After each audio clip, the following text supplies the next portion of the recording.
Shalom, saudara-saudara yang terkasih dalam Tuhan Yesus Kristus. Selamat pagi. Sekali lagi selamat bergabung dalam program Saat Teduh kita bersama Sekar. Mari kita bersatu dalam doa terlebih dahulu. Tuhan Yesus, kami berterima kasih kalau hari ini kami boleh bangun sekali lagi. Kami percaya ini adalah kesempatan yang Tuhan berikan bagi kami untuk boleh sekali lagi datang ke hadapan Tuhan. Boleh lagi belajar untuk mengenal Engkau lebih dalam. Dan boleh lagi kami makin percaya dan hidup memuliakan Tuhan. Tuhan, kami memohon kiranya Tuhan memimpin perenungan kami pada pagi hari ini. Biarlah kiranya perenungan kami membentuk iman kami. Di dalam nama Tuhan Yesus Kristus kami berdoa. Amin. Mari saudara-saudara kita meneruskan perenungan kita pada hari ini dengan tema kemuliaan yang rusak. Kita membaca satu bagian firman Tuhan dari Roma pasal yang ketiga, ayat yang ke-23. Roma pasal yang ketiga, ayat yang ke-23 berbunyi demikian. Karena semua orang telah berbuat dosa dan telah kehilangan kemuliaan Allah. Karena semua orang telah berbuat dosa dan telah kehilangan kemuliaan Allah. Di dalam perenungan yang lalu kita sudah membahas tentang apa itu kemuliaan Allah. Kita seringkali berpikir bahwa kemuliaan Allah adalah semacam atribut atau karakteristik daripada Allah. Tetapi Alkitab memberikan kepada kita kesaksian yang lebih jelas dan lebih tajam. Alkitab berkata kepada kita bahwa kemuliaan Allah tidak lain adalah seorang pribadi. Dan pribadi itu adalah Sang Firman hidup itu sendiri. Nah, saudara-saudara sekalian, Sang Firman hidup inilah yang disebut Sang kemuliaan Allah. Kenapa dia mulia? Karena dia adalah Allah itu sendiri. Dan kenapa dia mulia? Karena dia adalah cetak biru, dia adalah sumber, dia adalah yang menciptakan seluruh alam semesta ini. Jikalau kita melihat alam semesta ini dan isi di dalamnya begitu indah, begitu mulia, maka tentu sang cetak biru itu sendiri dan sang sumber alam semesta ini dia jelas lebih mulia daripada alam semesta ini. Tetapi saudara-saudara, kemuliaan Allah tidak berhenti sampai di sana dinyatakan. Kenapa dia mulia? Karena dia sebagai sang mulia itu sendiri berkenan dari tahtanya yang tinggi itu turun ke dalam dunia di mana manusia berdosa ini berada.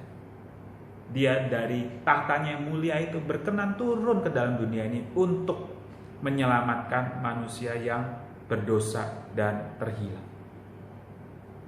Nah, saudara-saudara, kalau kita membaca di dalam Roma 3 ayat yang ke-23 ini dikatakan bahwa semua orang telah berbuat dosa dan telah kehilangan kemuliaan Allah. Kita seringkali berpikir kalau orang berdosa dan telah kehilangan Allah, maka sepertinya ada sesuatu atribut ataupun sifat di dalam diri kita yang hilang karena kita sudah berbuat dosa. Mungkin kita berpikir ada sesuatu dalam diri kita, sifat suci, kudus, tak bercacat itu hilang daripada diri kita. Tetapi seperti yang sudah kita bahas tadi tentang apa itu kemuliaan Allah. Kemuliaan Allah adalah sang pribadi firman hidup itu sendiri. Maka jikalau kita melihat dari perspektif tersebut, maka kita bisa memahami bahwa di dalam ayat ini bisa dikatakan demikian.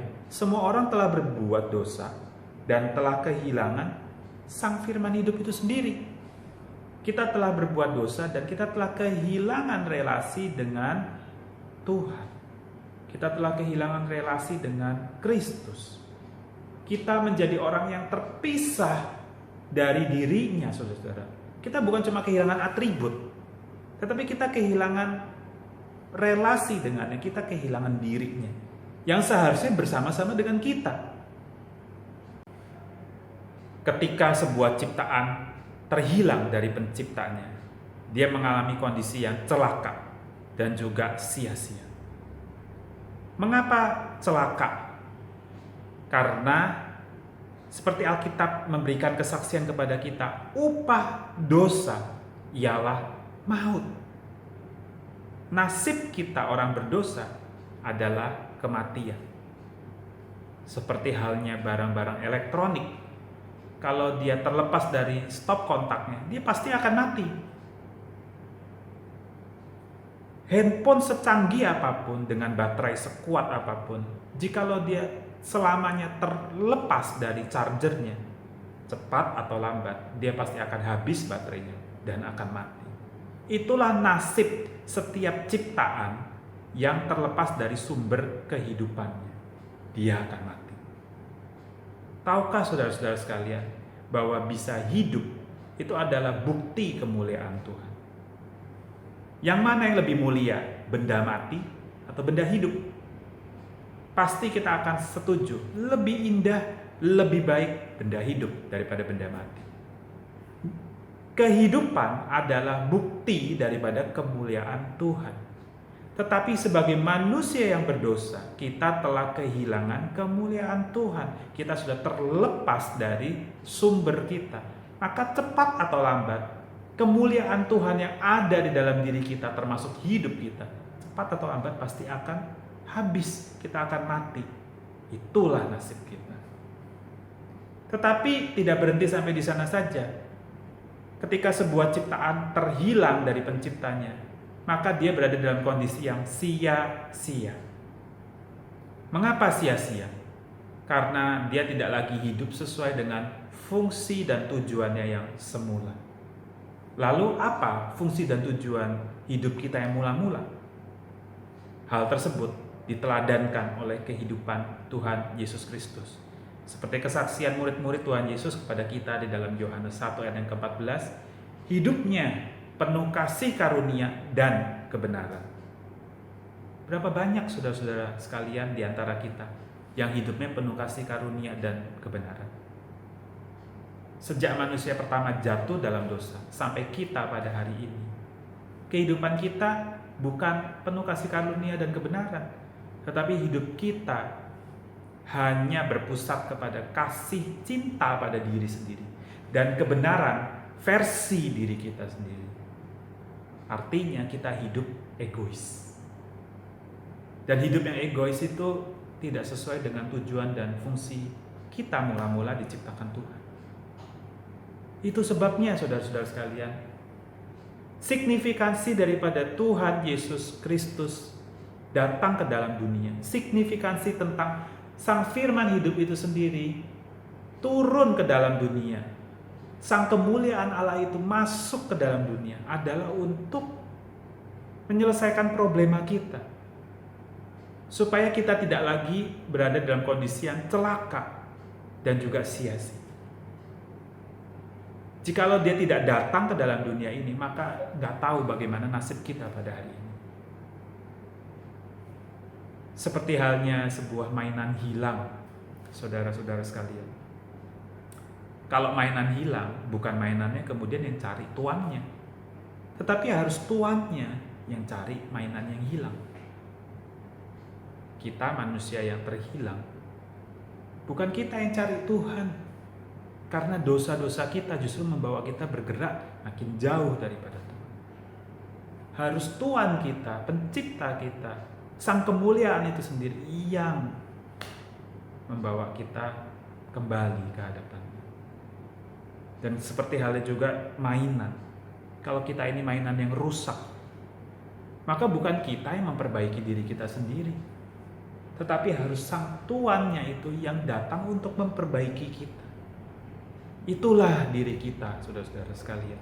Dan itulah kepentingan kenapa Sang kemuliaan Allah itu sendiri, Sang Firman hidup itu, Yesus Kristus, harus datang ke dalam dunia untuk menebus Anda dan saya, dan untuk memperbaiki hidup kita semua, supaya makin hari makin dikuduskan, supaya kembali kepada fungsi dan tujuan yang semula.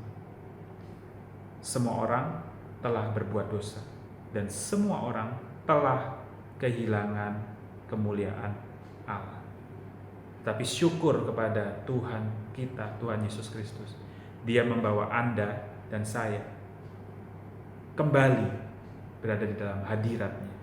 Kita tidak lagi terhilang, kita berada bersama-sama dengan Dia. Dan sekarang sampai kita menutup mata kita, kita di dalam proses dikuduskan oleh Tuhan. Biarlah kiranya perenungan kita pada pagi hari ini memberkati kita semua. Tuhan Yesus mengasihi kita. Amin. Ya Tuhan, seringkali kami tidak sadar kalau kami perlu akan Engkau. Kami pikir kami cukup pada keadaan kami sekarang. Tetapi firman Tuhan mengingatkan kami bahwa betapa kami sungguh hilang, sungguh rusak di hadapan-Mu.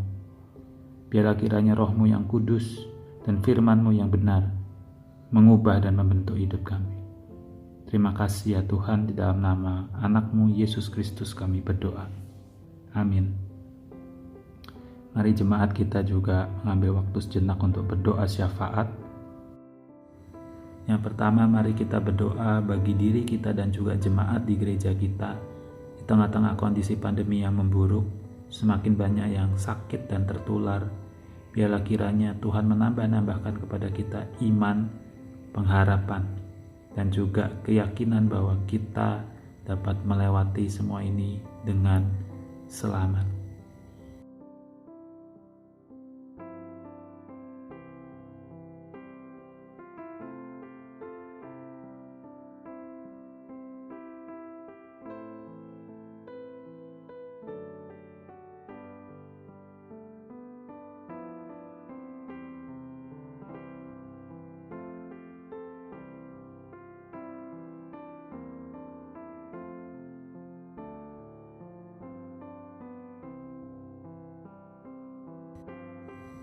Yang kedua, kita berdoa bagi seluruh gereja Tuhan di segala tempat. Di tengah-tengah masa pandemi ini, semakin banyak orang Kristen yang kekeringan rohani karena tidak bisa beribadah seperti sedia kala. Kiranya Tuhan memberikan belas kasihan kepada kita semua dan juga memanggil banyak orang untuk datang, semakin mencari Tuhan dan menemukan kebenaran Injil-Nya.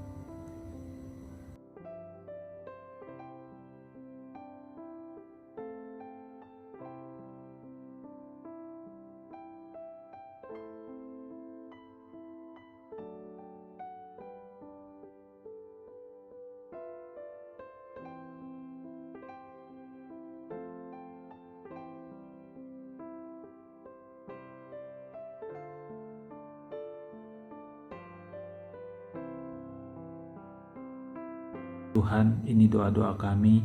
Kami percaya Engkau telah mengetahuinya terlebih dahulu, dan Engkau akan mengabulkannya sesuai dengan waktu dan rencana-Mu. Di dalam nama Tuhan Yesus Kristus kami berdoa.